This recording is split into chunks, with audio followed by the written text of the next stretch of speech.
It's interesting how, and this sounds cliche, but like when you do hit rock bottom, like you really do have a choice at that point. Yeah. It's like you're going to choose to build from this. And I've always experienced myself like my biggest growth has happened from the challenges, right? I did a YouTube video, Find Your Why and You'll Find Your Way. I don't know what my why is. And I think it's because they sit down with a pen and paper for 5 minutes and try to just, it's a deep thing. You might have to go, it took me 33 years for my mother's death to become my strength, not my story. So essentially, if you think about it, it took me 33 years to find that why. I didn't just watch a video on emotional leverage is important and just come up to it. And I think this happens with a lot of people. You're going to have to dig deep. My name's Lee Freeman. I class myself as a fitness, nutrition and mindset coach. Been in that game on and off really since 2002, which seems crazy.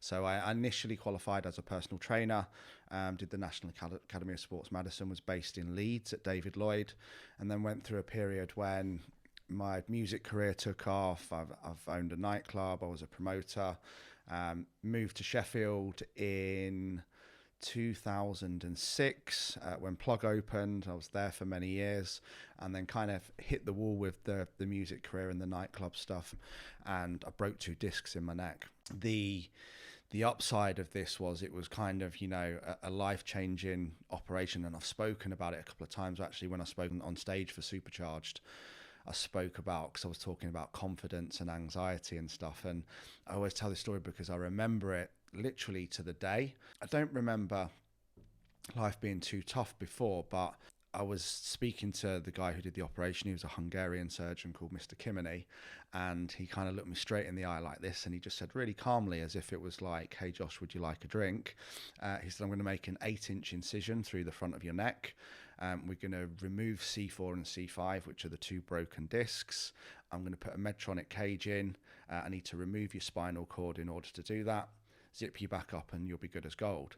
And I'm like, my balls have never hit the floor. I don't know whether they went up or down, but they went in one direction anyway. That sickening pit of your stomach turning, feeling. Yeah. And this is why I talked about confidence a lot, because he then looked me straight in the eye and he said, "But the reality is, Lee, there's a 1 in 100,000 chance that I could kill you."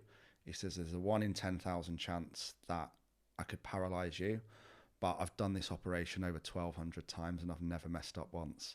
And he said it was such confidence and such strength and certainty that he was going to do it. And it's a lesson that I always remember in confidence, because, we very often talk about confidence as people's relationship with success. So we see confident people as successful people, or unconfident people are unsuccessful. And I think it is important, and he obviously is successful, but the lesson there is that, he's only so confident because he'd done that operation 1,200 times.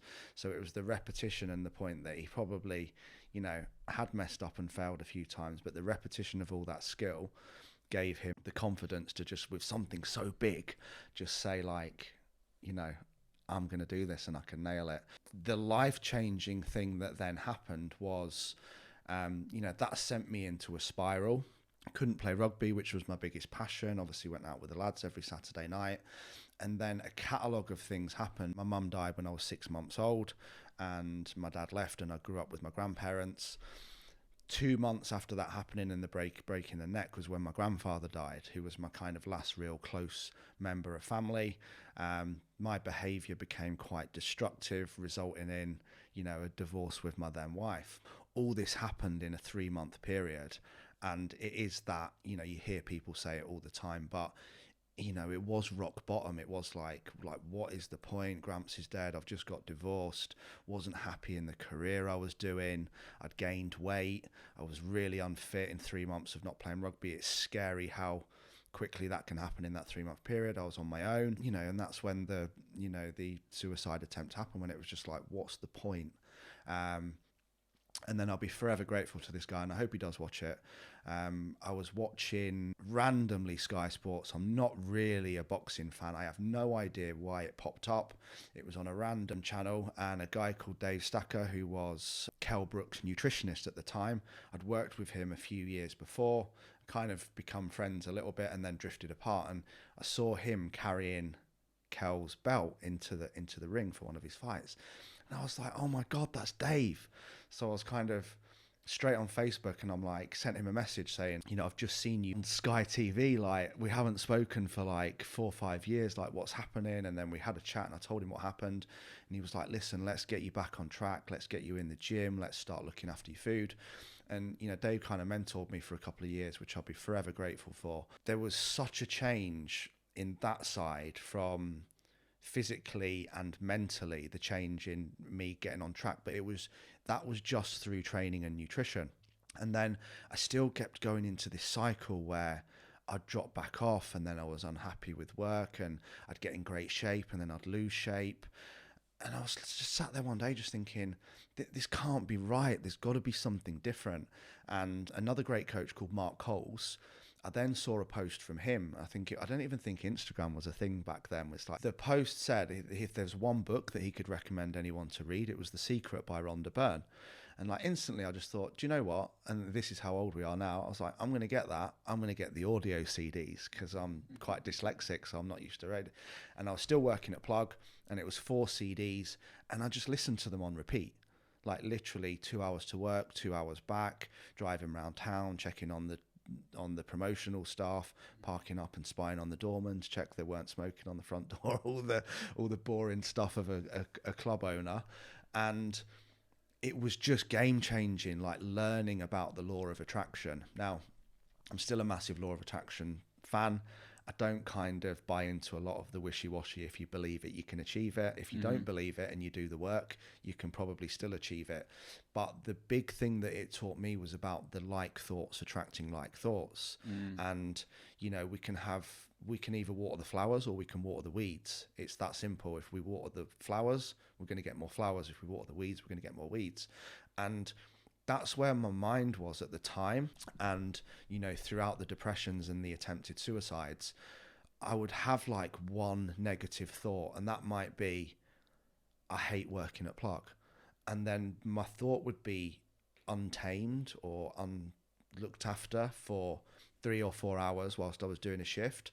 By the time I'd got home, it was like this thought was a golf ball, and this is how I describe it.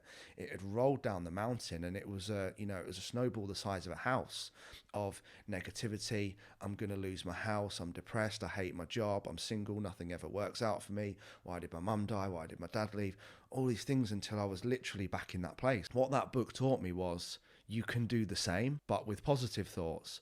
And it just started to change my mind. And I think, again, a big thing where people might struggle is they expect to listen to a book like that, or maybe come to a mindset coach, or maybe start working with a therapist or a counselor, have a couple of sessions and be fixed.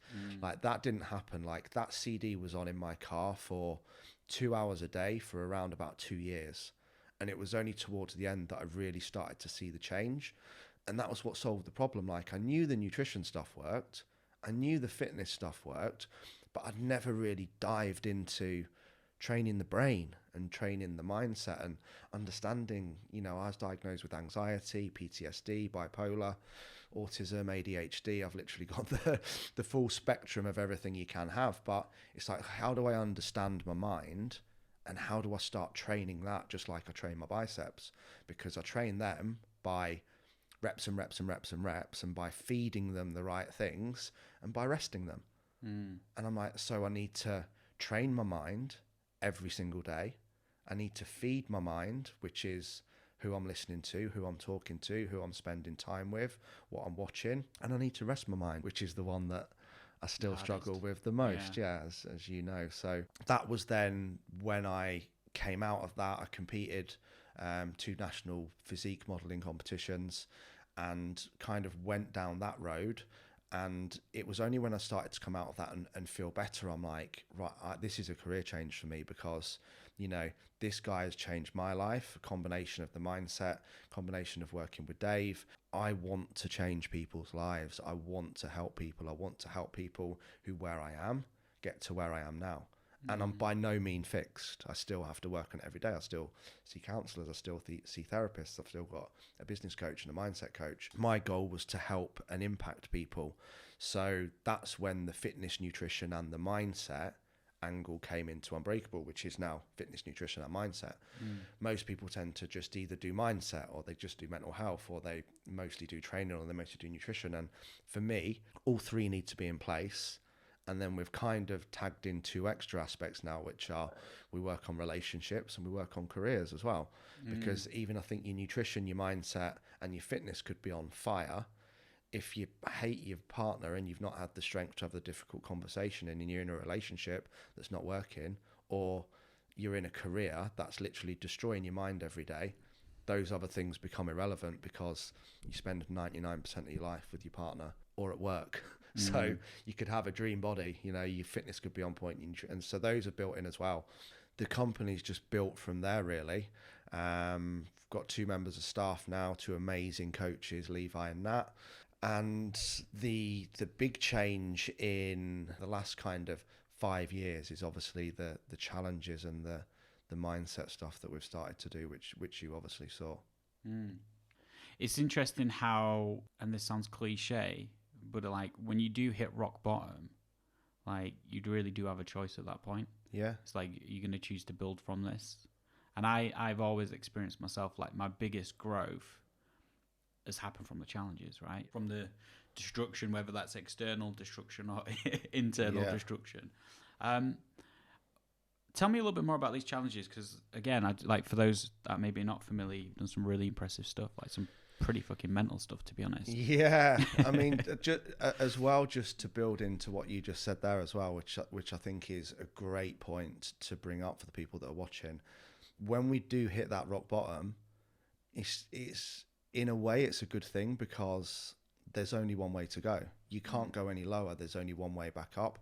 And I want people to know that there always is a way back. But the biggest game changing for me, and I also want to mention Nikki V, because she taught me about this, and Paul Moore, who helped me with this as well, is very often when we hit rock bottom, the knee-jerk reaction is blame, complain, justify. Why did I have to break my neck? Why did my mum die when I was 6 months old? Why did my dad never love me and leave? Why did this happen? Why did that happen? And we're looking for this reason to understand why it happened, and then point the blame at someone else. So what I will say to people is, anything that you can't say thank you for will keep you stuck. And if you are trying to blame somebody else for what's happened, that will always keep you stuck. Now, I think where this comes undone is forgiveness is the most powerful thing in the world. And this will trigger the hell out of some people. And it would have triggered me initially, because how do I say thank you for the fact that I lost my mum when I was 6 months old? How do I say thank you for the fact that my dad never really loved me and left? How do I say thank you for breaking my neck? How do I say thank you for a company that ripped me off for £6,000 and never delivered what they said they would in the work? And the reality is, until I do, I'm going to stay stuck, because I'll be angry, I'll be resentful, and I'll be giving energy to that situation, which is exactly the same as what we talked about before. All I'm doing is watering the weeds. What am I going to get more of? I'm going to get more weeds, and I'm going to build my own frustration. And it was put in 2 slightly different frames, but you know, this is where we fall into as individuals. So I was playing the victim. I'm open to say that now. I loved playing the victim. I was in learned hopelessness. Everything was someone else's fault. You know, I was drinking, I was taking drugs, I was getting into fights, I was angry. Everything was someone else's fault. And essentially they were all lies to cover up my own behavior. So every time I got drunk again, every time I got off my head, every time I got into a fight, when it was over with, oh yeah, but I just behaved that way because my mum died when I was 6 months old. It's like, Lee, you're a fucking liar. Stop lying. You didn't go out and get drunk. You went out and got drunk because you hadn't found the strength to deal with what was going in your life currently. It was nothing to do with what happened when you were 6 months old. But it becomes an easy way out, right? And the same thing happens when people get diagnosed with anxiety, diagnosed with depression, diagnosed bipolar, diagnosed PTSD. All of a sudden it's like, oh man, every time I do something destructive, I can use this as an excuse. And what's even better is people feel sorry for me. So I'm now addicted to that empathy and the fact that people treat me differently because, oh, don't be too harsh on Lee because he's got depression. You almost get as addicted to that sympathy and that extra attention that you're not getting as you do before. I was discussing it with Paul and he turned around to me and he says, why don't you just forgive your dad? And I'm like, are you fucking mad? Like, what are you on about? You have to understand that, forgiving someone doesn't mean you condone their behavior. It just means you're not willing to give your energy to it anymore. Energy that you could give to your son, energy that you could give to your clients. And then he coached me something else really amazing as well. And he's like, what's 10 reasons you're grateful it's happened? And again, there's this like blocker in your head and it's triggering you, right? And like, there's no reasons to be grateful. Why would I be grateful? And it's like, well, how are you as a father with Logan? Well, I'm a great dad. Why do you think you're a great dad? Because of the lessons that you learned through not having a great dad. And, I have no anger towards him now. I have no resentment. If by any chance he ends up watching this, there's nothing but love. There's nothing but forgiveness. And that's something else I've also learned, that, everyone's just doing their best. I don't know what he was going through 43 years ago. He might have been really struggling, and whatever was happening, he was doing his best. And that level of forgiveness, and Nikki told me on it to a different level. So again, I don't want to go deep into this, but there was a period of abuse with the stepmother as well. And again, Nikki said the same thing about, why don't you just forgive her? And I'm like, she is evil to the core, Nikki. You don't understand. Like I would literally cut her head off with a blunt spoon and never lose a second sleep over it. And she was like, Lee, calm down. She was like, and I'll let you into a little secret that every person, good or evil, has 5% of them that's a good soul. And if you could look into that and she knew the hurt that she'd caused you, what would she say? And without thinking, I went, she'd say she was sorry. And she went, if she can say she's sorry, what can you do? And I went, forgive her.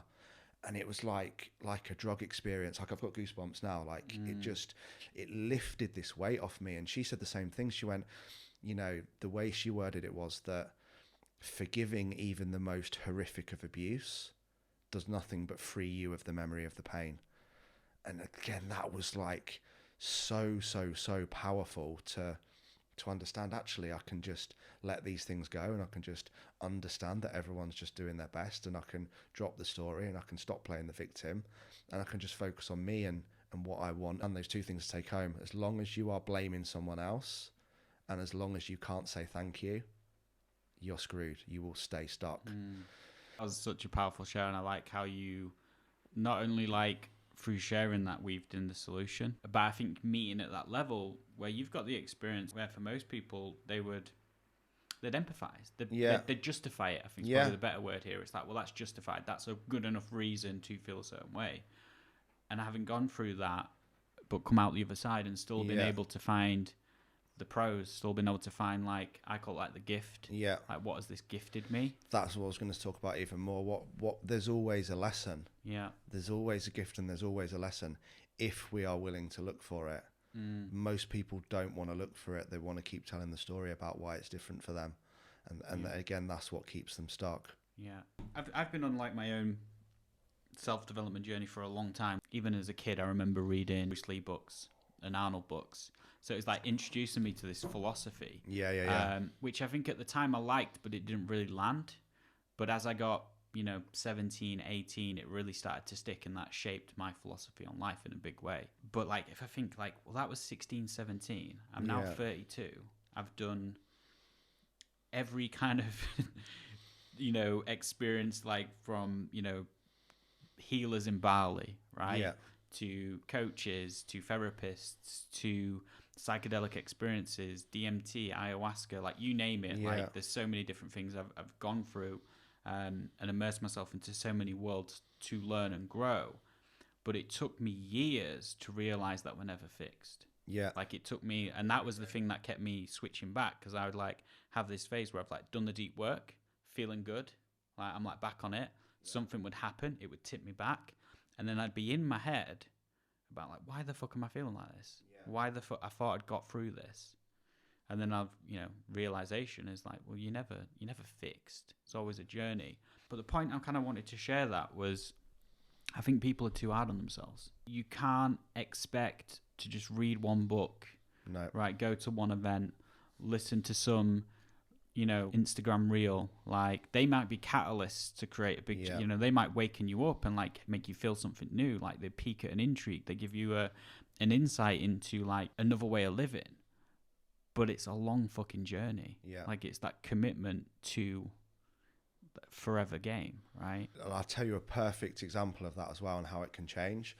So when I was talking previously about having The Secret on in my car, and that was the point when and we see people like this in fat loss and nutrition. It's like they go from zero to hero, and then it triggers all their friends who haven't made change, right? Yeah. Because it's like Jane, she drops loads of weight, she gets into personal development, she's motivated, she's driven, she's loving it, and then all she does is she's posting selfies and she's talking about how everybody needs to eat healthy, everybody needs to go to the gym, people who don't are losers, and then she'll fall into the, oh, my husband doesn't support me, why doesn't he come to the gym with me? I think when that happens, it's when people need to understand like two things. One, you don't need other people to support you. And if you're doing it for other people, then you're probably doing it for the right reasons. But also, don't go so hard because it's not maintainable. And this is when they hit the crash and the burn that you're talking about. They hit exhaustion and then they go back to square one because what they were doing wasn't sustainable. And the same thing happened with The Secret. So Danny Bond, who's one of my favorite DJs from Leeds as well, so randomly, he sent me a CD out. I think, I bought it online. He sent me a CD. I was like, I love Danny's music. So like Out The Secret came. This is like 2 years on. I was like 10 out of 10 energy, positivity, motivation, everything. Put Danny's CD in. I'm like, this is banging. There's some great tunes on this. Subconsciously, within 7 days, I was drifting to a 9, an 8, a 6, virtually depressed again, just from 2 weeks of not training my mind with that CD. Not doing and this will happen the same thing. Clients will say to me, oh, Lee, I can't seem to get motivated. I can't seem to get myself going. I'm like, have you planned your week? When are you training this week? Have you completed your planner? And they'll be like, no. And I'm like, well, that's why, because you haven't planned anything any different. But we either get on to, we've done the work and we start to feel good, right, I'm fixed now. And then we go back onto autopilot and we go backwards when you're absolutely right. It is a never-ending journey, which is why what you're doing has to be sustainable and you have to be able to maintain it. And if not, you'll go backwards. And for me, the key for this, and I think this is absolute gold, is what I've learned, and I actually filmed a reel on this week. You have to be obsessed with the journey, not the outcome. You have to be obsessed with learning the process, not the prize. Because again, as Paul says, it's the first thing in his planner. There is no happy end to an unhappy journey. So anyone can starve themselves on some crazy low carb diet plan for 12 weeks and get results, but they'll be unhappy that it's not maintainable. They'll go back to square one. Anyone can start doing 3 hours personal development a day, every day for 21 days and probably start to feel better, but it's not maintainable. So it's, how do we do something that keeps us moving? People will be negative about coaches or therapists or counselors or anyone because they see them and they just expect to be fixed. And it's the same in mindset. It's the same with the body. It's the same in business. You mentioned Arnold. One of his greatest ever quotes that I've seen is when he talks about abs, and he said like abs are the greatest ever status symbol, and it triggered a lot of people because it's kind of back in the, oh, so you're not good enough if you've not got abs kind of vibe. And it's like, that's not what he's saying. If you look into it, he says you can't get them without hard work. Nobody else gives them to you. Nobody else can give them to you. No amount of money can buy them. But the most important one is once you've got them, you can't keep them without continuing the work that you're doing. Whereas whether it's fat loss, nutrition, mindset, business, this is where so many people go wrong. They'll see a business coach.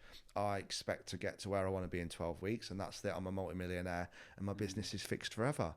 It won't, because life's always changing. Life's always evolving. And People are looking for an easy road to comfort, or an easy road to success, or, you know, this is another great story when, I hope he watches this as well, because he's a great guy, Gary Turney, one of my clients. He owns CS2 Transport in Chesterfield. And I was doing a PT session with him. You know, he's obviously a very wealthy man. And I says, Gary, I just want to get to the level where I've got 100K in my bank account. That's it. That's all I want. And then I'll feel safe and I'll feel secure and I won't be stressed and I won't be worried. He went, Lee, that's the worst possible thing you could do. And I'm like, why? He went, because when you've then got 100K in your bank account, what's going to motivate you to get out of bed in the morning? Do you think you're going to turn up for your PTs, or do you think you'll start dropping a few clients? Do you think you're going to still get up early and do your socials, or do you think you'll probably take your foot off the pedal? It's such a great story because for me, you're either going forwards or you're going backwards. There is no comfort, there is no maintenance, whereas this is what people are searching for.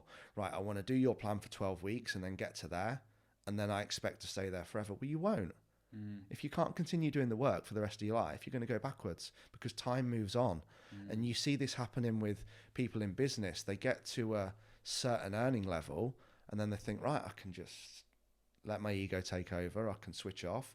And, you know, within 4 months, everything's going back. Sales are going down, income's going down, leads are going down. And we have to understand that we need to be willing to do whatever we're going to do forever, which means it needs to be enjoyable and sustainable to keep moving forwards. Because if we're not moving forwards, we're moving backwards. And that's exactly the same as 2 points for us to go through. So the marathon challenges, right? The very first marathon I ran was, I actually shared the podcast of it the other day. So Marcus Smith, very good friend of mine, we went to uni together and played rugby in Leeds. He had the most horrific accident ever, to the level where he was in a coma, high dependency, ICU, and he basically was on his bike traveling at 60 kilometers per hour in Dubai and was hit by an Arctic truck.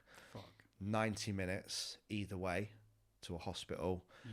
2 guys with him, was virtually dead, to the level where he told me this story, and he was like, I remember sitting on the concrete by the side of the road and I could see my bike and I could see this guy, and he was like covered in blood and he was in a really bad way. He's got like a bit of a South African accent. He said, he's fucked.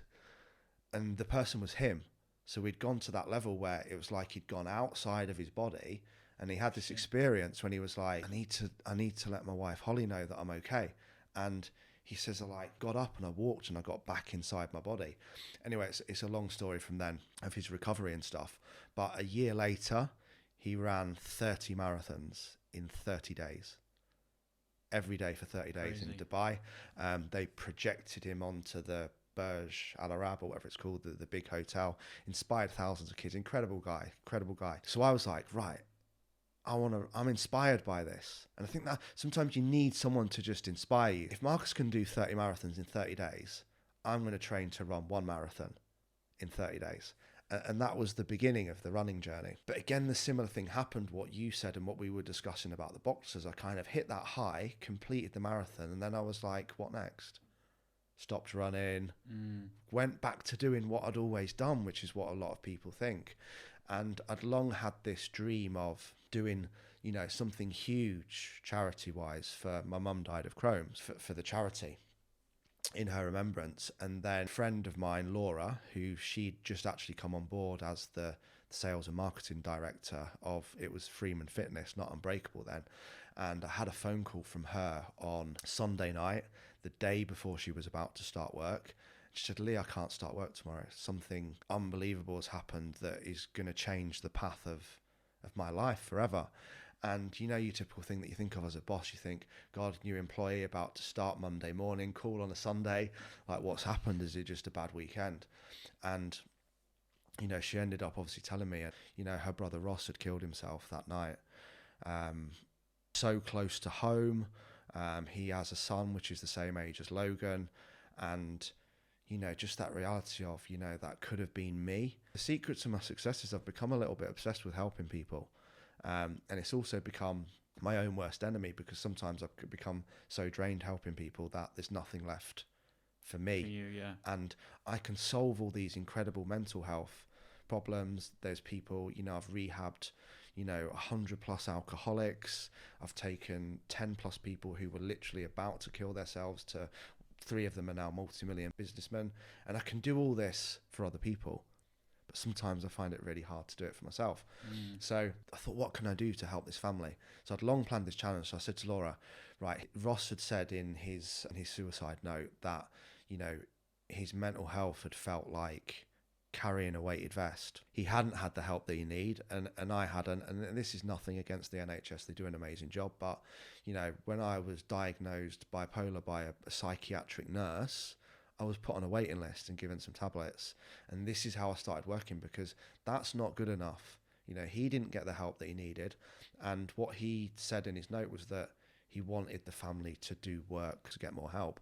So I was like, right, what can I do to help? So I'm like, right, I'm going to run 6 kilometers to that bridge in a 16 kilogram weighted vest every day for 30 days. So I did like the first 4 or 5 days, started raising money. And I was like, this is like too easily. It seemed too hard on the first days. And then I was like, right, I wonder if I can run a marathon in a 16 kilogram weighted vest. So did that, ran the first marathon. I was like, I wonder if I can run 10 marathons in 30 days in a 16 kilogram weighted vest. And that was the challenge that I ended up completing. Collectively, them and us, I think we raised nearly £75,000 for Calm, which was unbelievable. That saved thousands of lives. But the huge part about the story for me was a lot of people have asked me, how did you do it? Like, how did you find the motivation to do that? How do you push yourself to endure that level of pain and discomfort? And uncovering that has solved probably my biggest mental issue myself, and I hope it helps solve it for other people, because I was actually sitting down and I was thinking, how did I? And the reality is, I don't think it was like I was in a trance, and when I come out of it, I ran the final marathon in 4 hours 22 minutes, which was faster than the previous 9 marathons. And that's wearing the 16 kilogram weighted vest, which is now somewhere in the bottom of Rother Valley Lake after I took it off. But I dug deep into it, and I'm like, the reason why I did it was because it wasn't about me. And then I looked into the difference between goals. So we can have what's called an egocentric goal, which is all about us, or we can have an ethnocentric goal, which is about other people. So it was about, part of it was still about my mum, which was the initial thing. It was doing it for the family. It was doing it to raise money. It was doing it to inspire and impact clients and save lives. And the ultimate goal of raising money to make sure that no more sons lost their fathers and that no more fathers lost their sons. Because the reality is, both things happened in that situation. Mike lost his son and Charlie lost his dad. So I didn't need motivation, because the emotional meaning, the leverage and the everything behind the goal was way past needing motivation. And then the same thing, I attempted 4 marathons in 24 hours on the 29th of December this year, which would have been my mum's birthday. Now, the reason why I did that was people like, are you crazy? The 29th of December, it's going to be cold, it's going to be dark, it's going to be raining, it's potentially going to snow. It's ludicrous. But again, it was the date that I had the attachment to. And in these challenges, before we come on to the final one, I use, or the next one, should I say, there'll never be a final one, I use other people's pain, or me being able to alleviate their pain through my own pain to achieve the goal. And again, that's why motivation's not important. So I knew that I always mentally struggle around the date of my mum's birthday in December. Seems crazy, it's probably subconscious, and it can sometimes go into a depressed period or a period where I'm not on fire. So I'm like, what can I do this year to be different? So I trained to run 4 marathons in 24 hours. Again, it was for Calm, not for mental health. But again, it was in memory of her. It was to do her proud. It was to know that she was looking down on me saying, that's my boy. And that's the way I look at it, that story can either become your struggle or it can become your strength. And anyone else struggling can do this as well. We'll talk a little bit about grief if we've got time. But we can go from, I take drugs, I drink, I get into fights because I'm a emotionless victim in a state of learned hopelessness and everyone else's fault, and please feel sorry for me because my mum died.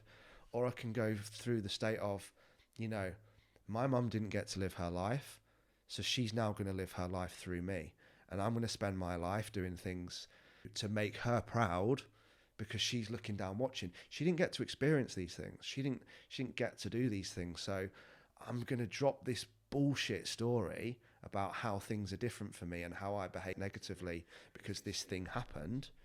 And I'm going to use that to inspire me, to impact me, to make me strong. And we have those two options. Your story does become your strength or it becomes your struggle.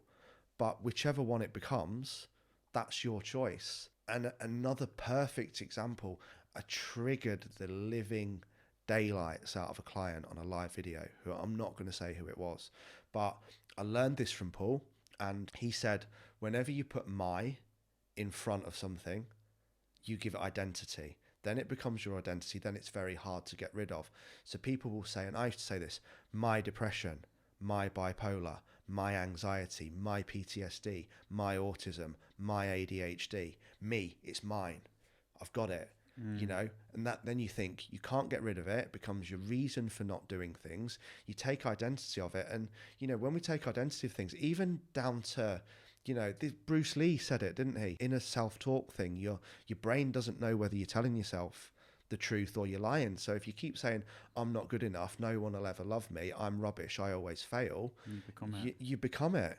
And I said to her, you need to drop that language. And I said, you don't have an I in my head, like, I don't have ADHD, I don't have autism, I don't have depression, I don't have anxiety, I don't have a personality or disorder, and I'm not bipolar. The piece of paper says that it does. Now, the difference is that doesn't mean that I don't experience the emotions of all of those conditions to a virtually fatal level at time. But I don't have depression. It's a state. I experience depression. And if you can have depression, how do you blood test for it? Where did I catch it? There is no fix to it. And this will trigger some people, but it's true. It's a state that can be so horrific that it's fatal, that people die and commit suicide. So of course it's real. Of course it exists, but it is an emotional state as a result of things that have happened and bad mind management. And what I said to this lady was, that triggered her straight away. And she said to me, I remember this clear as a day. She went, well, I fought very hard to get my correct diagnosis for depression. And without thinking, I turned around, I went, why don't you fight that hard for your kids? And it were like a slap in the face, and she hated me for 2 days. And then she sent me a message saying, do you know what, you're right. That's changed my life. And I'm like, you're getting out of bed and all you're focusing on is my depression, my anxiety, everything that's going wrong, who's letting me down, what's not working for me. And you're feeding that fire. And I went, how about if you think about my kids, their future, my mission, most people aren't depressed. They just don't have a mission. They don't have a focus. They don't have a purpose. And this is what these runs have given me. So an incredible man came into my life called Jason Bennett. We've discussed the story before. You know, his ex-partner, both of his children, John and Lacey, Lacey's friend Connie, were all horrifically murdered less than 2 years ago. Jason had fallen into a state of, depression, not surprisingly. He'd fallen into a state of anxiety, fallen into a state of PTSD, and he'd reached out to me for some help. And we jumped on a Zoom, and I didn't actually know any of that information at the time. He just sent me a message, I'm really struggling, can you help me? And then like an hour before the Zoom, I'd Googled him and had a Facebook stalk, as you do before you're doing a client call. And I'm like, oh my God. So I'm expecting someone who's, going to be really, really down, probably very agitated, very nervous. We came on this Zoom, and I've got this bald-headed, bearded guy who's like a reflection of me. And he's sat on this couch, and he's actually got the pictures of his kids on the couch, so they're still there. And he was so positive and so open to wanting help and talking about John and Lacey and talking about what happened. And at that time, I'd actually gone into a bit of a depressed state myself. I was struggling a little bit as a parent. I was struggling a little bit with business. And the reality is, when I said to him, you've actually helped me, because it was one of those moments when, and I hope this hits home for people, that the amount of time we spend moaning, blaming, complaining about things that are fucking irrelevant, they're pointless, they're not big picture things. And I remember saying to him, normally, from everything that I've experienced, through to the deaths, the grief, the suicides, I can say to 999 out of 1,000 people, listen, Josh, I get it. Okay, I understand where you are. I've been there. And I said to him at the time, I'm not even gonna disrespect you by saying I can 1% understand how you're feeling, because I'm a father and I can't even imagine it. The strength that he gave me through me seeing how he's still managing to continue and move forward and do things in their memory was just a grounding moment. And I write it down every morning now, and it's changed my life, and it's almost dissipated any other struggles into the universe. That it's just like, that grounding moment. And we laugh all the time because I've helped you. What do you mean? I went, mate, you've helped me more than I've helped you. And I don't expect you to understand that, but you really have. So we've struck up this amazing friendship. And it was on that call that I'd already replanned the 4 marathons in 24 hours. I actually failed, which we'll come on to, okay? My ego got the better of me.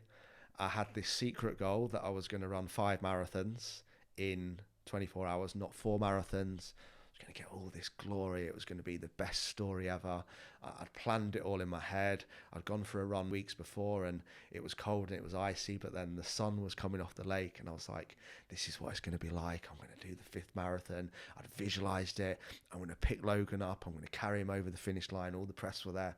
All these positive visualization things, which I'm massive on. The reality was I completed 3 marathons in 12 hours, which is a pretty fast pace. Then about 4 o'clock in the morning, pitch black, on my own, slipped on some ice, and my left Achilles just blew out altogether. Had a physio come down, looked at it, couldn't complete it, carried on and walked the 24 hours and got to 92 miles. So pretty crazy, was only 14 miles short in the end. I think this builds back into what we were saying earlier about, the journey and it never ending. And, we look at people like Tony Bellew, the boxer, and Tyson Fury to a level, when they've hit their biggest successes, they were like literally hit with the biggest depression straight after, like, who am I without this goal? I've become world champion and now there's nowhere new to go. And the day after, I was like, my foot literally looked like I had a ski boot on, and I had to get up and I had to do a couple of press interviews. And I was laying on the couch at Nat's house because I was incapable of looking after myself at that moment in time. And the first thing I said was, 28th of July. She said, what are you on about, 28th of July? I said, I'm going to do it again. She went, are you crazy? My head might be different, but I was like, why would I not do it again? And she went, you can't even walk to the kitchen, babe. And I said, I know, but it's only one attempt. So if I don't do it again, I'm teaching Logan, who's my son, that you try to do something. If it doesn't work out the first time and it's painful, you give up and you don't try again. I'm not willing to do that. I'm not going to raise a quitter. So we'd planned a new date, so it was already planned in. And then Jason and I were on this call, and he told me this story that it just gives me shivers now, that it was actually the day before Lacey and John were tragically murdered. He'd given them £20 each to go and buy some sweets before he'd gone on holiday. I've actually seen the video of this. It's heartbreaking. And they'd gone to the supermarket to buy the sweets, and they'd met this lady from Youth Cancer Trust, and they'd thought, these are 2 kids that are 11 and 13. They'd thought what an amazing thing it was that this lady was giving up her day to raise money. So they took the 20 quid and they went home, and they bought 20 quid's worth of sweets, and they set up a stall like hers outside their house to sell the sweets to make more money to then donate it back to the charity. That was the day they got murdered. So that money never got donated, but it has been donated now. So I was on this call and I said to Jason, can I do this run for you? Didn't even think about it. And he was like, what? I went, I want to do this run for you. And he went, "Are you serious?" I'm like, "Yeah, of course I do. Like, I'm deadly serious." And he couldn't get his head around it. And I was like, I said, it will be the best thing ever. It'll be the best thing ever for me. If I was just doing that run for me, if I was doing it just to raise a bit of money for Calm, if I was doing it for, you know, likes, for social attention, and you and I have spoken about this external validation thing, I wouldn't get out and do those training runs. It's not strong enough. It's not big enough. And that was where my head went, you know, not only will I be helping him, and we've become great friends and are working together on it, it's like that meaning is so deep for me now. Like, every time I think about quitting, every time my legs are hurting, my feet are hurting, I'm tired, it's dark, I don't want to get up, I think about the pain that he's gone through. I thought about the pain that Ross went through. I thought about the pain that my nan and granddad went through with my mum. And that gives me strength because the emotional attachment behind the goal is so important. I don't need motivation. I don't need anyone to get me out of bed. I don't need anything at all. It's the meaning behind it is so strong that the pain that I will go through in running 101 consecutive miles never touches any of those things. So for me, it's easy. It reminds me of the quote, and I'm not sure who to quote this, but it's like, you know, when the why becomes big enough, the how becomes unimportant. And I mean, before I go into that, first of all, like, dude, this has been so powerful, like, hearing you share these stories. But I kind of like I mean, unless there's something else you want to share, one of my last points, one of the things I want to get from you is, how can someone connect with that why? Like, how does someone who's maybe been navigating stuff, challenging, you know, maybe they've set certain goals, it's not worked out, how do they discover that real why? That's a great question, because it's something I get from my clients all the time. I'm struggling with finding my why.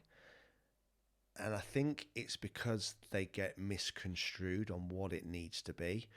Sometimes it might just be because I want to be an example, not a warning to my kids, because I want to be a role model, because I want to inspire them, and I understand that they will copy what I do. So if you're tired, miserable, mardy, fat, depressed, anxious, don't have any confidence, and you're not doing anything about it, the reality is that's the way your kids are going to grow up, because they will copy the energy that they're around.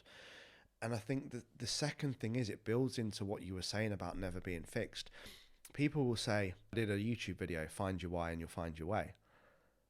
I don't know what my why is. And I think it's because they sit down with a pen and paper for 5 minutes and try to just, you know, it's a deep thing. You might have to go, you know, it took me 33 years for my mother's death to become my strength, not my story.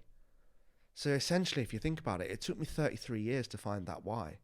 I didn't just watch a video on emotional leverage is important and just come up to it. And I think this happens with a lot of people. You're going to have to dig deep to find what it is. And that might, you know, you've done all the retreats and stuff. That might take some deep journaling, some, you know, really deep work. It might take some therapy. It might take hours and hours and hours of personal development to find what that why is, to find your driver. People say this all the time as well, don't they? What's your driver? I don't know what I want to do.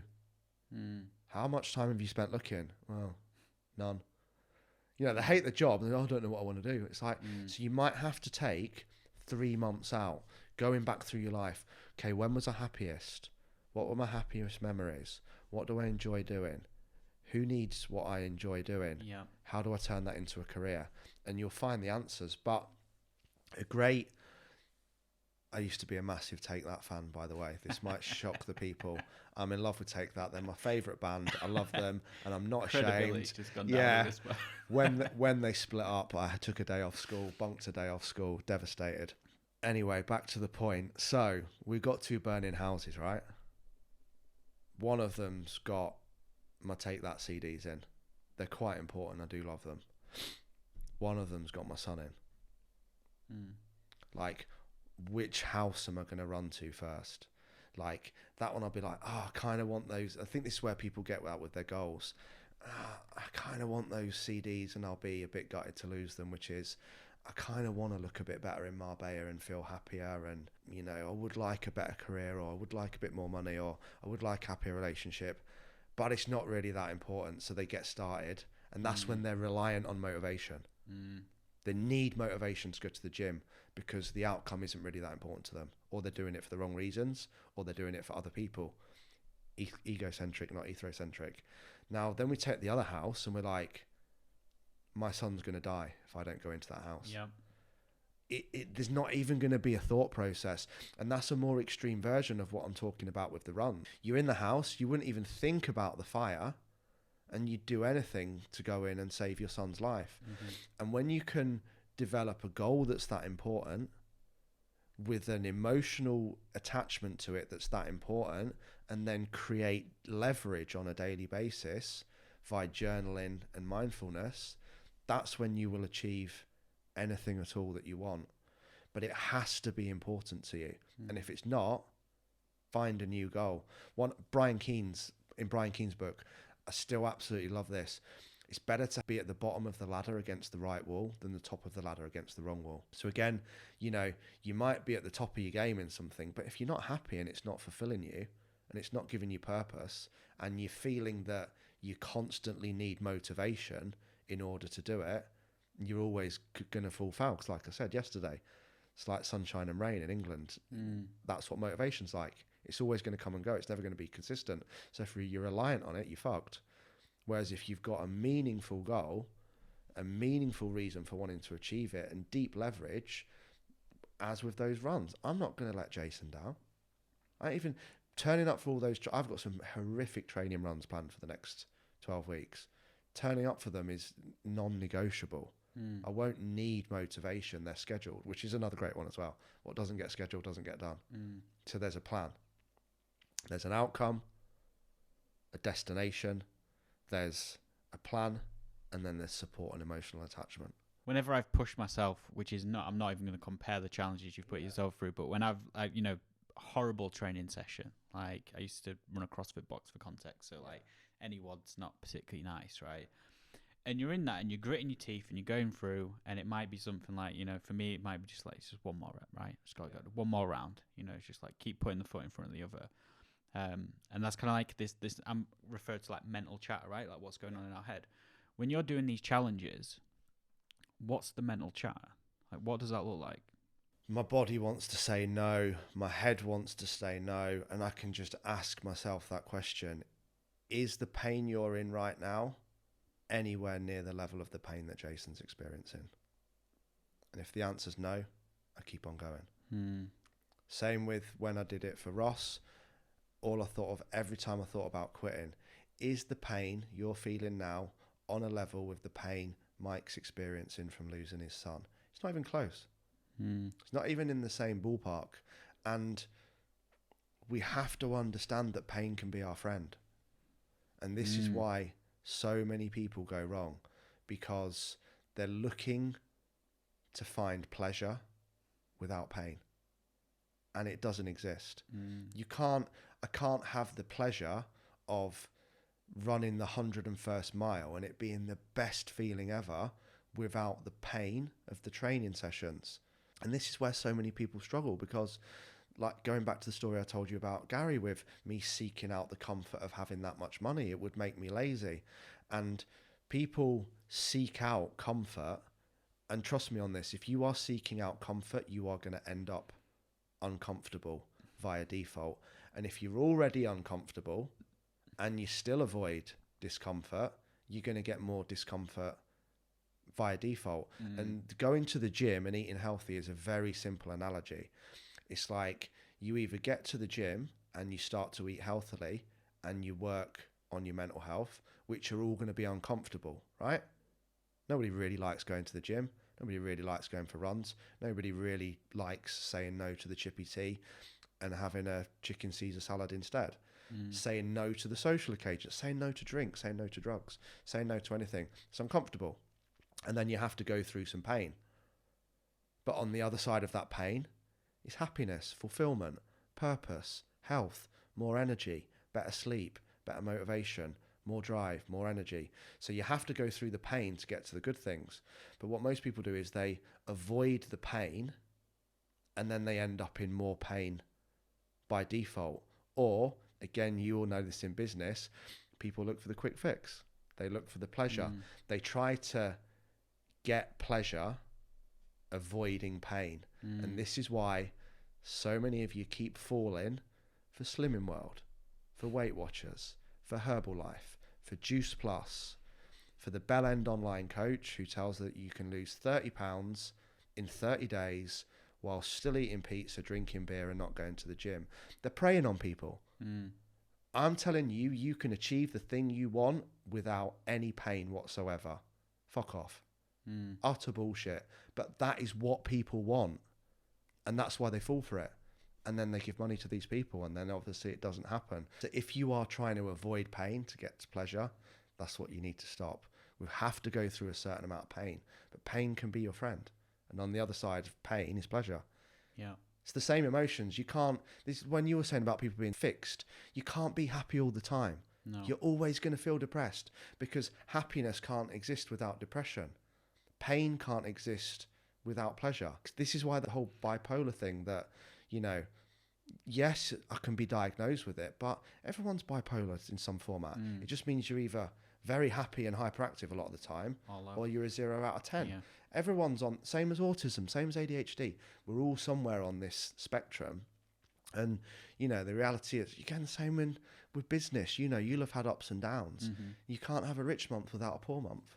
Yeah. That they have to, whereas what I think sometimes people are looking for is just pleasure all the time. And then they get the dopamine hit of all the pleasure, the food, the alcohol, overspending, and then they end up with the pain of being overweight, depressed, and skint. Yeah. They all have to exist. Yeah. Observation I've made is typically like those that have experienced the most pain but have chosen not to be a victim. Yeah. Like they've chosen to come out of that, achieve and do the most things. And I think in society there's this middle ground of people where they're not happy but they're not in enough pain to change it. Do you know what I mean? Like you use this example where it's like people I could do that.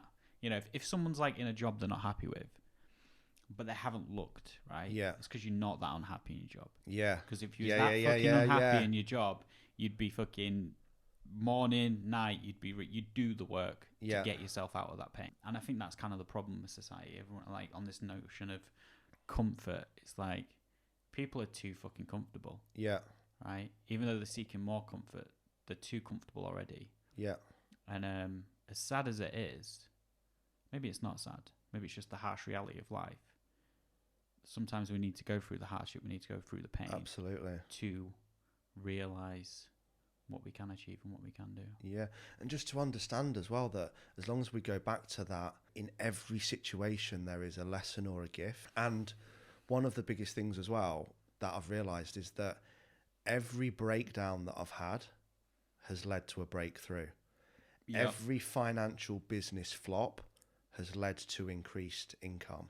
Every time I've slipped off and gained weight, I've ended up with a better physique. So embrace these breakdowns, and we have to understand that life is a contribution-based experience. And if you're not facing challenges, you're not playing big enough. And I think this is what a lot of people have been tricked into. They're thinking that I want to get all of this stuff. I want this amazing body. I want to be a great dad. I want an awesome relationship. I want the house. I want the car. I want the business. I want the income. I want all these things, and I want it all without any challenge. Good luck.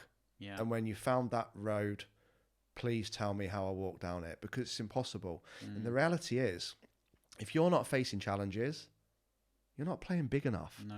You're not stretching yourself. You're exactly where you said you were in terms of comfort. And if you're comfortable, you get lazy. One of the worst business periods I've ever had was actually just before Laura came on board as well. So I've gone through this online coaching thing, right? And business was going up and up and up, and I was turning up and I was putting the work in. And then the end of COVID happened. Nightclubs reopened. I put like 7 events on in 7 nights, thinking, woohoo! Yeah. You know, this is like the national lottery. People haven't raved for 7 months. I'm going to clean up. I'm going to make like £1 million in 7 weeks. And the reality was None of the events sold out because people were a little bit, I thought they would just be straight in, whereas a lot of people were like hesitant. Yeah, I'm not sure I want to go into a sweaty nightclub full of 3,000 people. What also then happened was 1,000 of the 3,000 people all caught COVID on the first event and couldn't come to the second one. So we still had the ticket income, but we didn't get the bar income, and it was down. And then people burnt out after 3 weeks, like students do in Freshers Week. So the second to it, and I'm like, so I'd equated for all this money coming in, and it didn't come in. At the same time, I'd quite heavily invested in crypto, and I was screenshotting this stupid app of this fictitious money that didn't exist on my phone, and it was going 20 grand, 30 grand, 40 grand, 50 grand. I think one that we'd invested in went up to 120 grand. So you're thinking, balling, clubs are reopening, not guaranteed. Crypto's flying, that 110 grand's now worth about 55p. And the one golden egg, the meaningful thing that pays the bills, the fitness business, the thing that inspires me, had literally dropped income. I'm not even joking, 75%. Because I'd got that comfortable that I'd stopped doing the work. So again, searching this comfort zone is dangerous because it makes you lazy. Yeah. And the biggest lesson that I learned out of that was, right, I need to protect the golden egg first. Crypto was a quick fix. Clubs were a quick fix. Again, I was looking for, how do I get a load of money without doing any work? And this is where people go wrong. And it's back to what we said. You're seeking out pleasure without pain. Doesn't exist, and you will always come unstuck. So I had to build back up from there. But again, this is where people will then get stuck, and we're back to the anything I can't say thank you for will keep me stuck, and playing the victim. I could be like, oh, well, crypto let me down, and oh, club's messed up again. And it's like, well, no, actually, you got a giant fucking lesson, Lee. Yeah. Don't take your eye off the ball, and don't think, I was like employing everyone to do jobs for me so I could just sit in a studio making music. I'm going to try and create a business where I have to do as little work as possible and make the maximum amount of money. Got lazy, got comfortable, but I accepted that lesson, and now it will never happen again. Yeah. So that was a gift. I just want to stop you there. Something you've not said, but you clearly demonstrate, and even what you're saying is like, you take fucking ownership.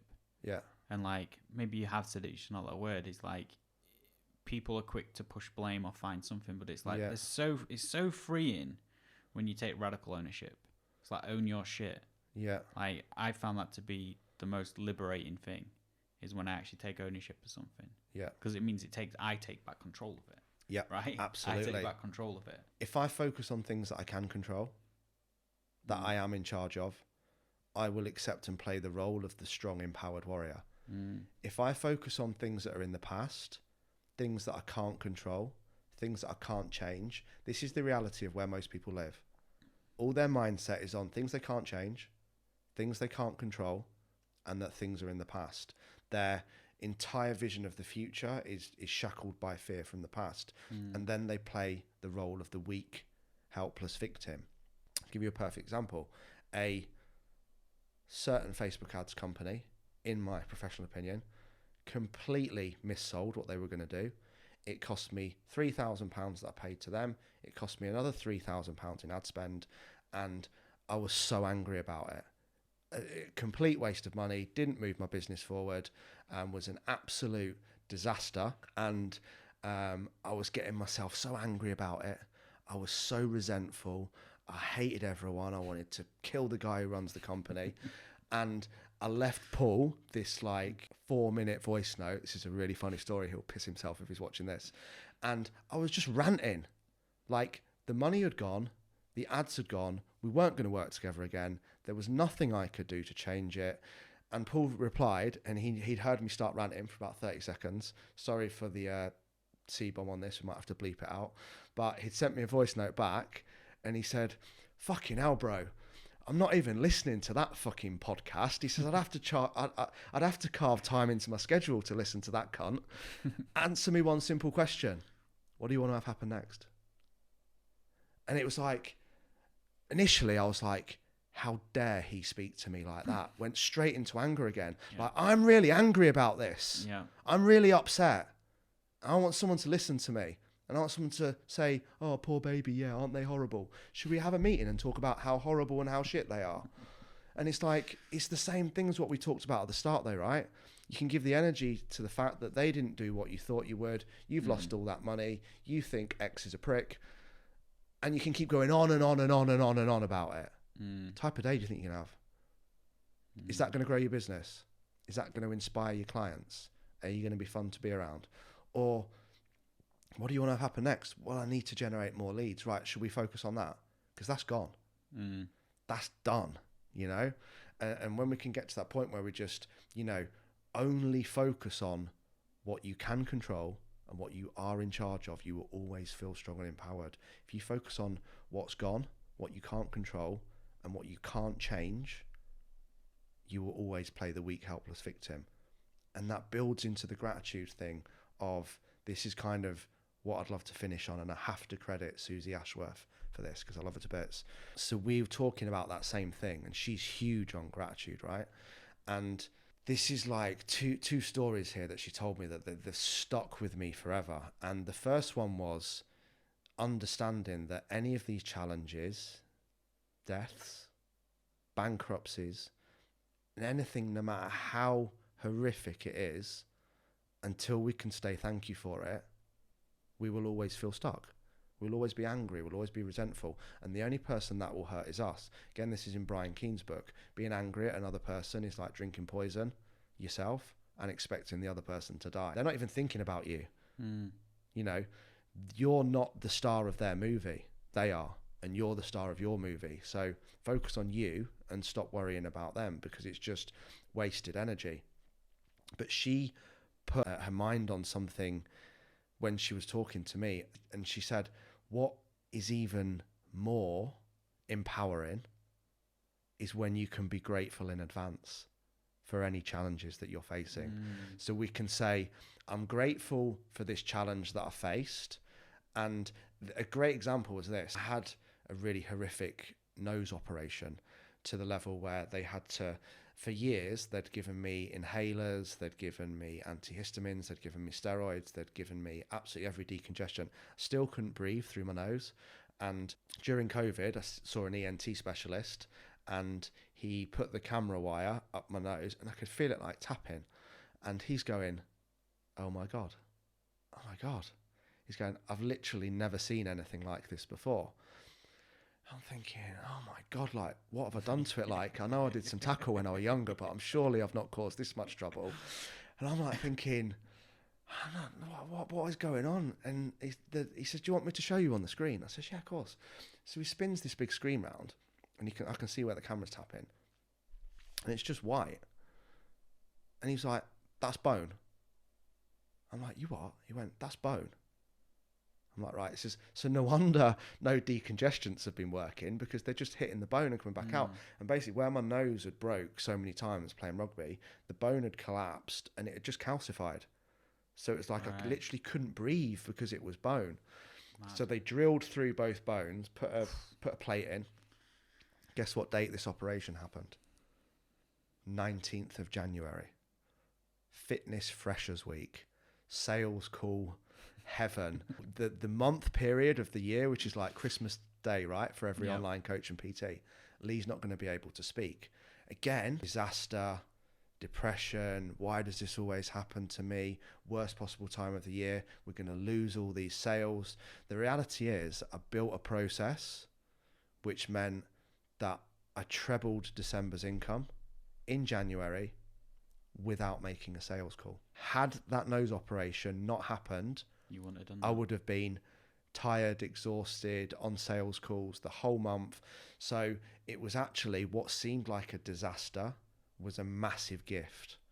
And I got a huge lesson from it. And it's that same thing. So now when Susie says this, I remember it so clearly, her telling me, I'm like, so now I understand that whatever challenge I face in the rest of this year, I'm grateful in advance for it, and I'm going to embrace it. Because no matter how difficult that challenge may seem at the time, as long as I'm willing to look for it, there will be a lesson and a gift and a reward, and my life will improve as a result of it. So whatever challenges you're facing, be grateful for them and be willing to go through them, because on the other side, there's a gift.